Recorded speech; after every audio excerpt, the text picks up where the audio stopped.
Recebemos agora o senador Rogério Carvalho. Boa noite, senador. Seja muito bem-vindo. Boa noite. Satisfação estar com vocês. Satisfação é nossa. Prazer é todo nosso, senador. Senador, esta semana, os trabalhos muito importantes na CPI do Senado, que é apurações e omissões do governo Bolsonaro, vários depoimentos de cientistas, mas também convocatórias de governadores e também, nessa semana, a quebra de vários sigilos. Queria que o senhor desse um panorama para a gente, para os nossos telespectadores aqui da TVT e ouvintes da Rádio Brasil Atual, desta semana na CPI. Bom, primeiro, nós tivemos a volta do Queiroga, né, na terça-feira, que foi, para a maioria dos brasileiros que acompanham os trabalhos da CPI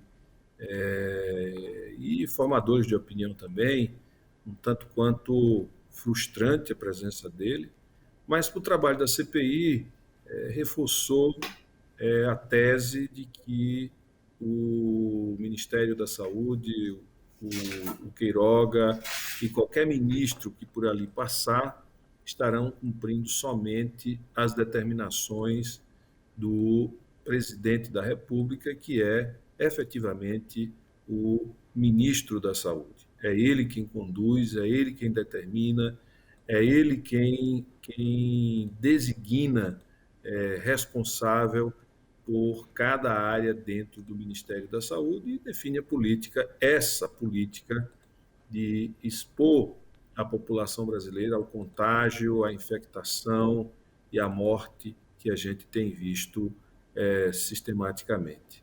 Além disso, na quarta-feira, Cosmo, nós tivemos a ausência do governador do Amazonas. Era importante a presença dele porque ele, de alguma forma, ele está dentro do fato determinado que deu origem à CPI. O fato determinado foi a falta de oxigênio, a quantidade de mortes, a pandemia como um todo, mas a falta de oxigênio em Manaus e o caos em Manaus é um dos fatos a serem investigados pela CPI. Nada melhor ou nada mais pertinente do que ter um depoimento do chefe do executivo do estado do Amazonas. Mas, como a CPI tem suas limitações e o regimento do Senado também tem suas limitações, limita o tipo de autoridade que a gente pode investigar. A gente não pode investigar um chefe de poder como o poder judiciário, outros poderes, né? A gente tem que avaliar o executivo, no caso, mas não podemos fazer a investigação direta de um governador que tem assembleias legislativas, que tem as assembleias legislativas com essa prerrogativa. Então, a ministra deu uma decisão liberando ele de comparecer por este motivo e disse que ele poderia ir se fosse de livre e espontânea vontade e que se fosse tinha o direito de ficar calado, porque ele está muito enrolado, tem as denúncias contra ele são muito graves e ele já é um investigado. Então, teve uma frustração, mas de qualquer forma a gente aprovou no dia da ausência dele, que foi ontem, nós aprovamos vários requerimentos, ontem não, foi anteontem, nós iniciamos a aprovação de vários requerimentos e esses requerimentos já estão valendo, né?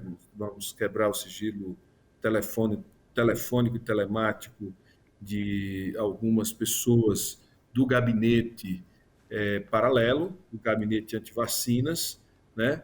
Que é o gabinete que orienta, que de fato dirige a inteligência da política do Ministério da Saúde. Então, Está ali o Felipe Martins, o Van Traub, o Arthur, o irmão do ex-ministro, do Abraham Von Traub, que era ministro da Educação, o irmão, o sigilo telemático e telefônico do Carlos Wizard, quebra de sigilo fiscal da Associação dos Médicos pela Vida, porque há suspeita de que eles estejam recebendo recursos de laboratórios que fabricam a cloroquina e, portanto, eles recebendo recursos para divulgar a cloroquina, para divulgar, ou seja, uma atuação extremamente antiética, desrespeitosa com a sociedade brasileira. Então, a gente aproveitou, quebramos esses sigilos, tivemos a presença do Elcio Franco, mais um mentiroso, mais um conto mais mentiroso na CPI, a exemplo do que fez o Pazuello. O Elcio Franco mentiu descaradamente, né? Dizer que não tinha,